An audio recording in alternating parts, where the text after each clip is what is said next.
off, and you know, there's a standard, and we can't have that. The physicality, the grab, hold, and control.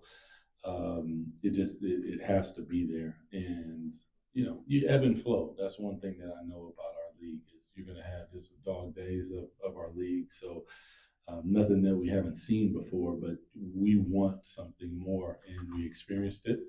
It felt good. It looked good. There was a joy in the building, and that's what we want. Doug, recently, and for a while this year, but we've seen you sticking with the guys that lineup that's rolling, even if it's not the starters, going back to guys or whatever. Yeah.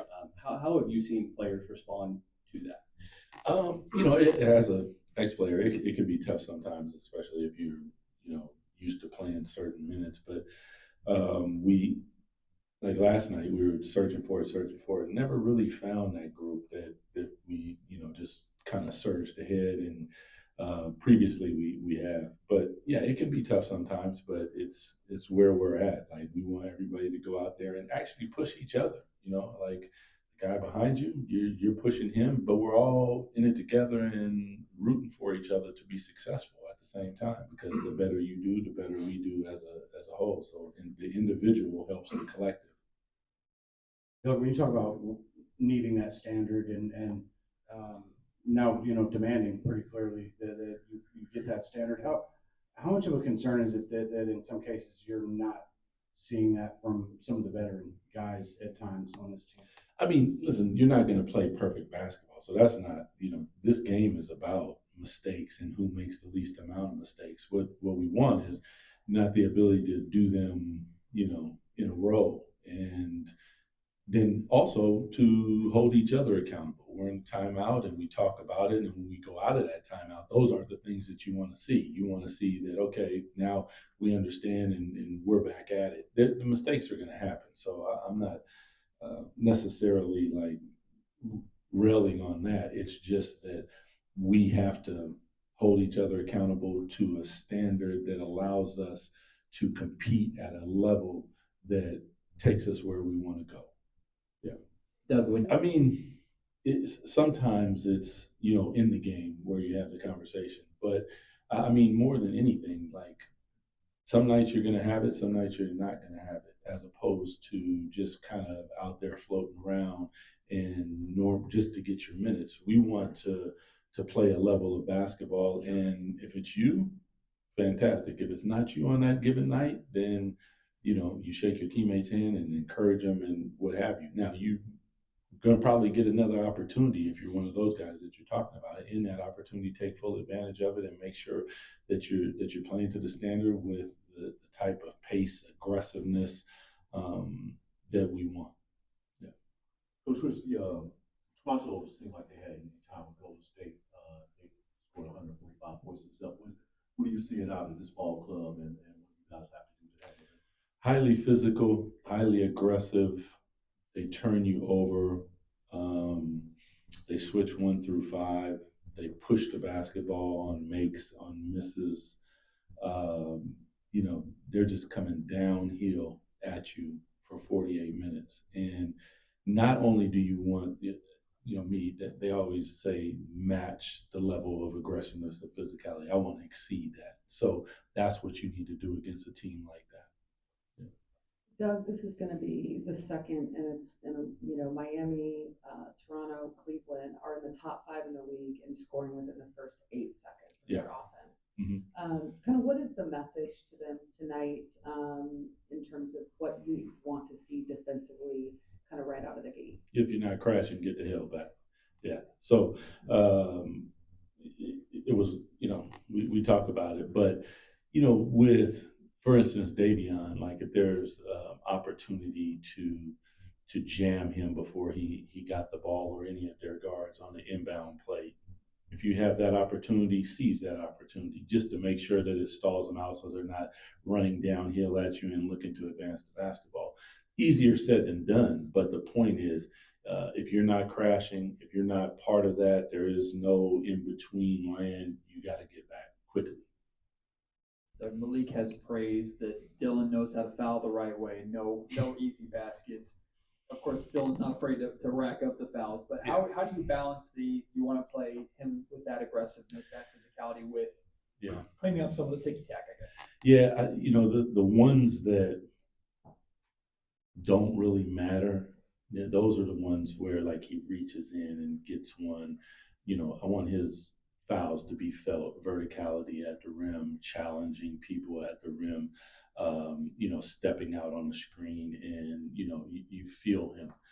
But the ticky tack ones are the ones that you have to learn. But that's going to be with a rookie. It's just what it's going to be because he's also not going to get the whistle's a little different, and because they're learning him as well. And he reaches out, and boom, there's one. And now, but to his credit, it doesn't take away his aggressiveness, which is a good and a bad thing. But we live with that because the kid plays the right way with his heart. He's just out there to win the ball game, period. Yeah.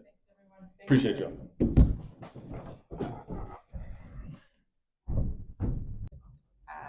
decision for he was obviously questionable, but just has anything changed with his status?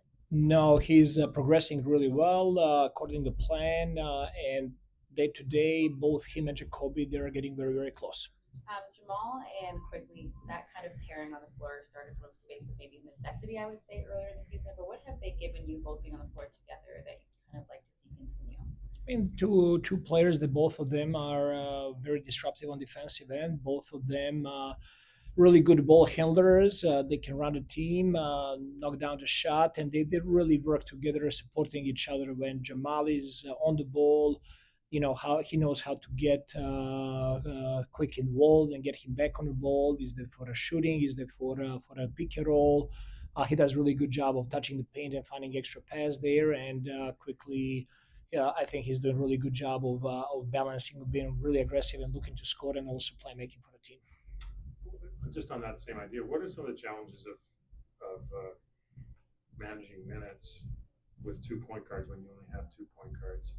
And right. You do benefit playing them together, but obviously for sure it is hard. We're trying to get those guys a little bit on the shorter stints. So both of them, when they play together, they play 3 stints. So we don't have a guy that's going to run long stint, and we're trying just to allow them with the timeouts and breaks and shorter stints to be able to carry it. And is it likely that are you kind of structuring those so you do have them both available if you need them to finish games? Is that sort of what you have in mind? Yeah, I mean, yes.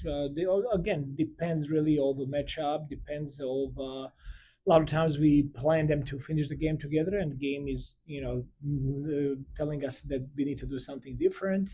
So we're really trying to read the game and demands of the game. You used Grady last night as a starter, and he'll try a couple times. What goes into that decision in that position in this lineup with somebody guys out? Matchups with the opposing team, what kind of players they have on the other side, and we're trying to get the best matchup for us defensively. We know what those guys they bring for our offense, and they bring different skill set. But it's a majority of the time is just based on defensive matchups. Is that matchups between starters or matchups to get in on the bench? Both to start the game matchups, and then we're looking what is their sub pattern, and then how we can match up during the with them during the whole during the whole game. Thanks, everybody. Thank you. I was going to ask you about Russell Westbrook. Sorry, I didn't get the mic. I'll come back. I'll come back for Russell Westbrook question. I believe that the Kings are celebrating him tonight, so I just wanted to talk to you about just what you experienced with him during your time together. I mean, there are no words to describe Russell. He's a Hall of Famer. I think this whole generation a little bit took him for granted and his greatness for granted. Unbelievable competitor. One of the guys that every single game he's on and competes to the highest level. Very smart, very good teammate, player that I always say, like, when he's off the court, he's the nicest guy ever. When he touches the floor, he turns into beast, and that's what I like about him. He's so competitive, and he wants to do everything possible to win. So, we were together for those my 6-7 years with Oklahoma City, and I did not see him not compete one game. That he's always ready to for that. Thank you. Thank you. Thank you. No, good. Thank you. I'm just not used to searching.